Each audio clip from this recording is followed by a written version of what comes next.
వస్తుంది సుళ్ళుదనేకి నువ్వు పడేవు కదా. మన ధర్మం అది కాదు. దానికి సనాతన ధర్మం ఏమిటిదంటే మనద కులద జననద లాభ ఆవదు. ఈ మనజ కులద జననద లాభ వ్యావదంటే మా నీవు పుట్టిన దానికి ఏమి నన్ను ఎవరు ఏంటికి వచ్చానో ఏం చేస్తాను ఏటికి ముడతాను అది విచారం. ఇవన్నీ తాయితాలు అంతరాలు చీటీలు ఇవన్నీ ఇక్కడవే. చీటీలు కట్టాలంటే గురువే కాదు. చీటీ కట్టే ఆధార్ కట్టే అవన్నీ కట్టే దుడ్డులే అని కదా ఇవన్నీ దుడ్లకు ఆశపడేటంటే కాదు ముగిసాడు. ఇంకో ముగిసే పై కదా దాని పడేది. ఇంకా అమ్మకు ఈడ లేదా నాకు ఏమైనా ఇవ్వాలంటే ఆడికి పోయినది. ఈడ వాచ్మెన్ పడిన పోతే 6,000 10,000 ఇస్తాను. అట్లా దుడ్లకు పెడతారు. అటు పోవద్దు ఈడే చేసుకుంది లేదా. ఈ సత్యము నీవు ఉన్నప్పుడు నీకేం భయం అదా? భయం లేదు. దాన్ని వెనక పడుతుంది, అది నీ వెనక పడుతుంది దేవుడు. ఇప్పుడు ఎంత ఏమ్మా ఎంత సరుకు ఉండదు. ఏమి పడితే చెప్తుంది. పెసలు కావాలా, కొబ్బరిలు కావాలా, గుడ్లు ఇత్తనాలు కావాలా, నూనె ఏముండదు నీకు. ఇవన్నీ నువ్వు తినేవన్నీ దాన్ని ఎత్తి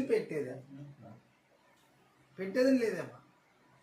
ఫోన్ చేసే కొడుకు ఏం కావాలి తెచ్చి పద్దనిట్టుగా ఎక్కడ చేయి నుంచి ఆ చేతి వచ్చి ఎన్ని చేతులు కావాలో వచ్చి కూడుతావాడు. మరి ఇంకేం ఆ చెప్పుడు పడితే వేరప్పుడు అవన్నీ వెనక్కిక్కుంటావు. తాంబేలు విక్కున్నాడు నాన్నగా అక్కడ ఉన్నాడు. ఆశ పడితే అవన్నీ ఎట్లా ఎక్కుంటావంటే తాబేలు ఉంది అమ్మ. తాబేలు ఏమిటిదంటే అది బయటకు ఉంటుంది. అది ఎప్పుడు సప్పడతని అన్నీ అది లోపలికైనప్పుడు దాని మీద లాయర్ పని దానికి సంబంధం లేదు. అచ్చుడు ఎంత పెట్టింది లాయర్ పోతే కూడా చచ్చిపోతుంది. అంటే ఈ కామ క్రోధ లోప మోహ మద మచ్చరకే బలైపోయేటాడు. ఏమిటి అవుట్లు మన మిగిలి ఇట్లా ఇక్కుంటే మరి 7,000 ఏళ్ళు 3,000 ఏళ్ళు బతుకుతారు వాళ్ళు. అవన్నీ ఇగ్గుకొని లేదు సంబంధం అదే నీవైనప్పుడు ఇంక వీటితోనేమే లేదు. ఈ మోహానికి పట్టు కూర్చునేది కదా ఈ కరగడి మనసు. చూసిందే చూడ యయాతి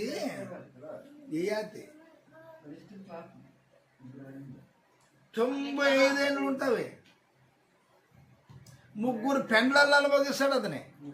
3 పెండ్లను, ఈ శాస్త్ర సమ్మతమైన మాట, 3 పెండ్లను అనుభవించి ఇంకా అనుభవించాలని కోరిక మిగులుతుంది అతను.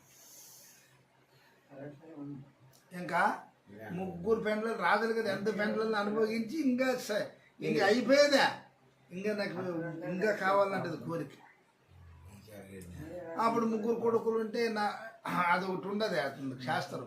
ఏముండదు తన విద్య అంటే ఎవడైనా తనకి ఇస్తే వయసుని ఈ వయసు ఆయనకు పోయే విద్య ఉండదు. అంతా పోయేస్తుంది.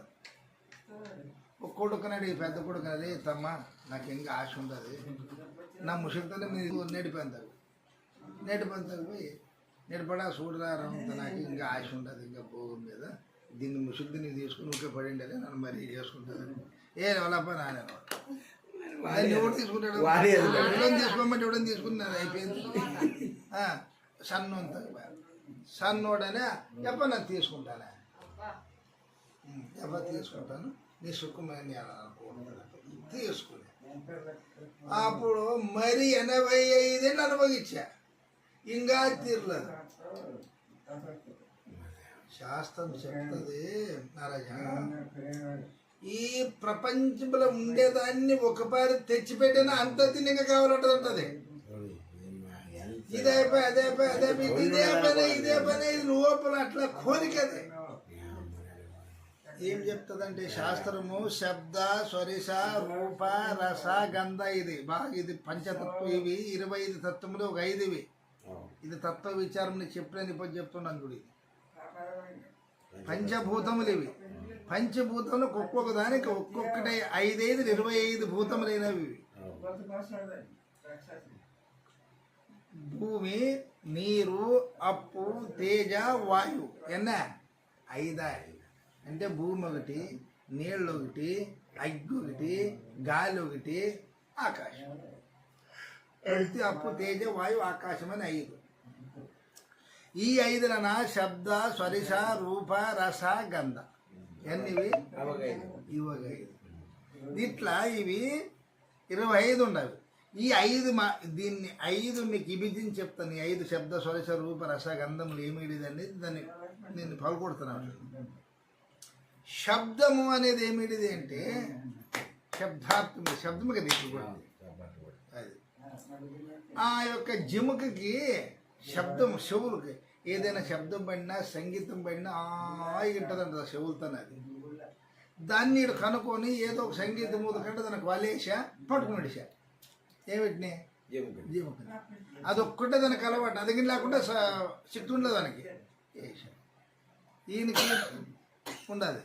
యాదన్న ఈయనంటే సంతోషంగా భజన వింటాడు, ఏదో శాడ శుద్ధులు వింటాడు. చూడు ఎట్లుండదు. ఇది కూడా శబ్దం ఉండదు. శబ్ద సరే ఓ మాయ మనుస దీనికి చెప్తాడు. ఓ మాయ మనుస, ఓ మాయ మనుస, ఓ మాయ మనుస. మనసుకే చెప్తాడు అతనే. చూడే జలమాల ఇట్లా నాన్న నీవు దీంట్లో ఉంటాము. మాయ మనుస రాకపోకలు దారిలో నడి రేవి గను నటించుచున్నావు. వచ్చేది చచ్చేది పుట్టేది ఉండదు. దీనికి టాపు చేద్దాం. చూడు ఎట్లా మాట చెప్పాడు తాతని పెడతాను. దానికి అంటాడా ఈ మాయ దానికి కదా దాన్ని చూసా ఎగరట్లే దాని మీద పడే గుంత తాటి మెట్టు ముచ్చిండ్రు అంతే. ఏడ ముచ్చిండ్రు గుంత పడిపోయిన అంటేనే వాడు దానికి నేడు లేదు, మేత లేదు. ఏమిటి మాసం అది? ఒక్క దాని మీద ఆశ ఉండేదాన్ని స్పర్శకి కదా. దాని ప్రాణం శబ్ద ఎన్నయ్య సరేష ఎన్న 2 చూడ 3కి వచ్చి 2 దీపంతో పురుకుంటుంది కదా, ఎర్రకుంటుందని రేటి తినే దానికి ఎన్న ఇప్పుడు 3 శబ్ద అను శబ్ద రూప రస ఎన్న 4కు వచ్చిండు. ఈ రసము ఏమిటిదంటే వాడు చేపలు పెట్టేవాడు ఒక పురుగును బట్టి ఎర్రి దానికి భూమి దాన్ని పట్టుకొని దాని గానం కేసి ఒక ఏమిట్లాకి అది బదే రొగుతాం. ఆ రసం బెరే రొగుతుంది కండలేదు. అది అట్లా చూసుకుని నిఘా పడే దానికి మొదలు ఎన్నుడు లేనిది ఇటుకు వచ్చేదా పైన ఒకడు కూర్చునేడా ఏమో మోసమే ఉండదు అనుకునేది. మొదలు బుద్ధి కూడా నీకు చెప్తుంది ఇది మంది కాదా, ఏమిటిది ఇది మంది కాదు పరువులది. అది పోతే సార్ తొన్నేరు వాళ్ళ ఇంటి వాళ్ళు వాళ్ళ మొగుడు చూసినా, వాళ్ళ అన్నదమ్ములు చూసినా, పక్కోళ్ళు చూసినా చెప్తుంది. ఈడేమంటాడా మామూలే వల్ల మరొకపోతే అయిపోయి అంటది. Very good. చూడాలి మరి పక్కనే చూసుకునేదానికి పక్కనే ఉండదండి. మరి ఇప్పుడు అన్నదమ్ములు మంచి ఒకటి ఉంటాయో మరి నేను ఎంత పడక మద మాట వీళ్ళందరూ వేసుకుని ఏ చెట్లని ఒకటి చెప్తాడు బుద్ధివంతుడు. వాడు దాంట్లో ఉండే చెప్పినాడు పైన కూడా కూర్చున్నాడా ఇదేం కట్టేద్దాం అది ఇవన్నీ ఉండవు ఏటేటి అంటది. చూద్దాం రండి ఇట్లా అన్నాడు. నువ్వు చేయలే ఒకసారి ఆయన ఇటు చూసినాక ఎట్లా అవుతుంది. శాస్త్రం రాస్తాడు ఫుల్లు నొక్కోకుండా అరనొగ్గు నొక్కితే ఆడి మనిషి ఇటు అసలు బూదినికుండా పోయి కూర్చుంటాడు. ఆయన చూసి ఒకరు నిజమే అంత మాత్రం నొక్కితే సార్ అంటే ఎంత కళ ఉండి నాయములాన నరజా మనిషిని చూసి ఫుల్ నొక్కు కాదో చూసి చూడక అరనొగ్గు నొక్కినా అంత పట్టుకుంటుందంటే నీకు మనసు సార్ నీకేస్తాను గొత్తాయి చేప చూసుకున్న ఇది అరనోకు పడే కదా తట్టుకునే కొంచెం అది పట్టుకునే గట్టిగా పడే గట్టికి పట్టుకునే పోతాడు కదా అరనోకు పడే గొంతులా పడి నీసి ఏముండదు దానికి. అది ఏముండదు ఏముంటది రస. ఆ రస నేలక రుచి నేలకు ఆ రుచికి